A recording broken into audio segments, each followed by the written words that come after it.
Hey Suncrest. Hey, I thought I'd do a video version of the note from Greg this week. Three things: politics, Thanksgiving, and the COVID spike. So here we go. Politics. As you know, we wrapped up our series about politics this past weekend. You're in the clear if you were trying to avoid that. You can come back this weekend. I had the most fascinating conversations, including one on Sunday where someone came up to me and said, they were a young couple, they said, "Greg, we've been here all 4 weeks and we still can't figure out which side of the political spectrum you're on." And I thought that wasn't really the goal of the series, but it is kind of pleasing to me. And they were invited to Suncrest years ago by a friend of mine. And they said, "We even asked that friend who knows you better and he doesn't know what your politics are." So I thought, all right, now here's the thing with politics. In the note today, I list some issues that are political issues, but they intersect with the scriptures. And, if you're trying to sort out on an issue by issue basis, not a party or candidate basis, how the scriptures would approach something, I really encourage you to reply to that email. I'm considering doing a teaching series about 6 months from now on some of these issues, and I'd love your feedback on that. Number two, Thanksgiving.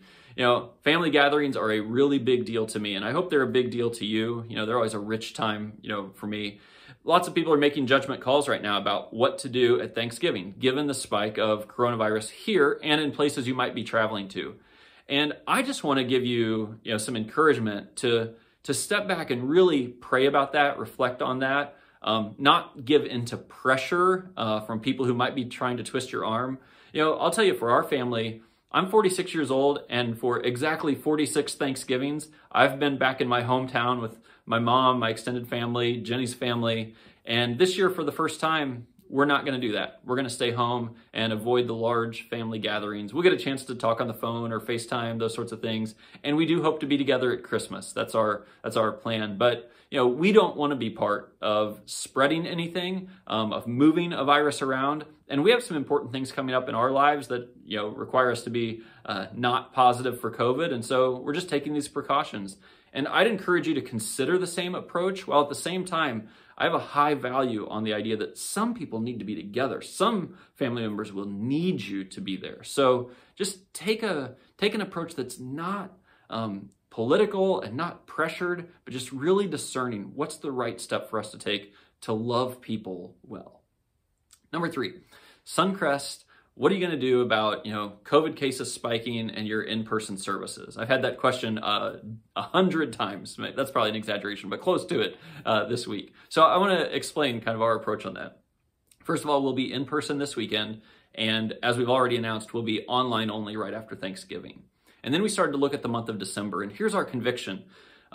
For some people, the online experience is really, just as good or almost as good. Like, it's a meaningful experience to have an encounter with God, and you have family around to share that with, so it's relational too. But you can probably imagine, we know there are some people at our church for whom the online experience doesn't compare at all to the in-person experience. And their mental health, their relational health, their well-being, their spiritual health with God are all very compromised if there's not the chance to be in person together. It's a lot like what happens, I think, with the e-learning at schools. There's some students that, they can do online, no problem. And there's some students that just does not work for. We have to provide a different way. So here's our approach. We want to do everything we can to be smart and wise, to not take any part in making a crisis worse, while still providing that for people who need it. So the first 2 weekends of December, we're going to be in person for worship together. Hope that you come in person, but if you want to stay online, that's absolutely fine. No shame in that. On the third weekend of December, which is the weekend right before Christmas, we are going to be online only for the weekend services. And then we're going to have in-person Christmas Eve services as we go through that week. And we're going to have enough services, lots of them actually, so that they won't be crowded. We can remain socially distanced, all those sorts of things. Our staff and teams are pouring into that like crazy right now. And then the weekend after Christmas, we will be online only again. So it's a little bit of a hybrid approach. We want to make sure we're providing, if it's helpful to you, the in-person experience. Sometimes people ask me, "Greg, is there anything that would change that?" Well, I'll tell you, there's exactly 3 things that would change that. One is, if the spike gets so bad and people are quarantined and we don't have the staff and particularly the volunteers to offer good services, obviously we'd have to change that. Number 2, if our governor came out and said, we want churches to be online. That has not been our governor's approach to this point. He's given churches freedom to gather, to worship. If he changed, I'm not trying to rebel against the government, against our governor. We would comply with that directive. And then the third thing is, and this is probably the most important, if we had any evidence at all that coronavirus was being spread at Suncrest, we would absolutely do our part to shut this down in person. We don't want to be part of that spread. But we've tracked this very carefully, and as far as we know, there is no one who has contracted coronavirus at our weekend services, nor has it spread from someone who found out later that they were positive.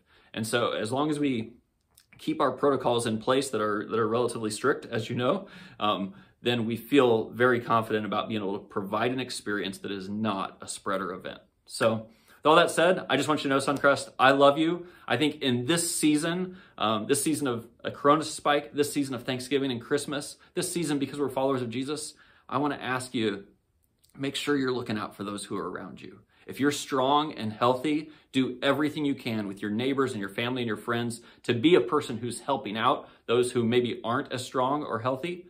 And if you're a person who needs help, ask, including us. Ask us. We would love to help. I love you, Suncrest.